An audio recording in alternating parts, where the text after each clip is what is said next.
今日係2025年6月12號，星期四。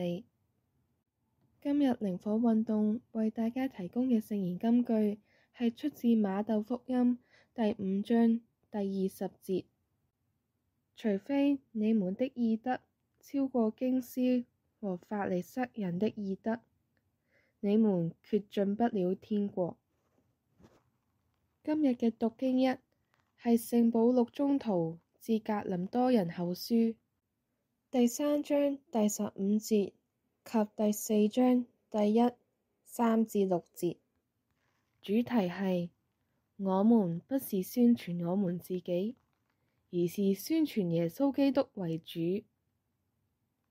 福音係聖馬竇福音第5章第20至26節，係講述耶穌教導我哋不要發怒，因為凡向自己弟兄發怒的，就要受裁判。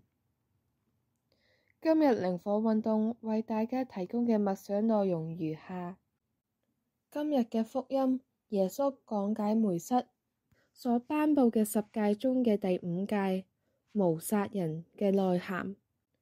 耶穌指出，無殺人並唔係淨係好似經師同埋法利塞人所理解嘅不要殺人咁表面，而係更要直視內心，禁止向人發怒同埋對人辱罵。我諗呢個要求人內心嘅純潔，並且重視人與人之間嘅關係，同埋人與天主嘅關係。冒犯人哋嘅思想同埋言語，相當於詛咒同埋傷害，同時亦讓自己遠離天主，走向魔鬼。記得喺舊約當中，天主只係惠顧咗亞伯爾嘅祭品，加音因而十分憤怒，遂引起對弟嘅殺機。若瑟因為得到父親雅各伯疼愛而獲贈彩衣，遂招致哥哥們嘅嫉恨，對佢動了殺機。內心嘅不平安容易讓人走錯路，結果招致天主嘅審判。耶穌嘅教導俾我諗到，講粗話亦係唔應該嘅。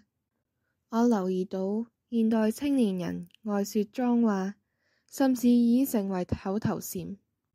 佢哋嘅出發點未必係想傷害別人，佢哋可能係想爭取同儕認同，想引起關注，挑戰權威，表達強烈嘅情緒等。不過俾無意聽到嘅人或會感到不好受及有被傷害感。其實粗言穢語反映咗個人心智同埋思維能力。除咗因為病而不能控制說髒話外，相信其他嘅都係可以控制嘅。我亦時常因為情緒未能即時被疏導而犯咗第5誡。我會暗地裏好似喺洗手間或者喺冇人聽到嘅地方罵對方，好似自言自語般細聲地罵，以發洩情緒。我咁樣做，別人好似唔會被傷害，因為對方聽唔到，但咁樣同詛咒對方冇分別。而家我學懂咗將自己嘅情緒轉化為祈禱來平靜自己，嘗試用同理心嚟體諒對方。我感謝主，讓我有所進步。我仲有好多進步嘅空間，要繼續加油。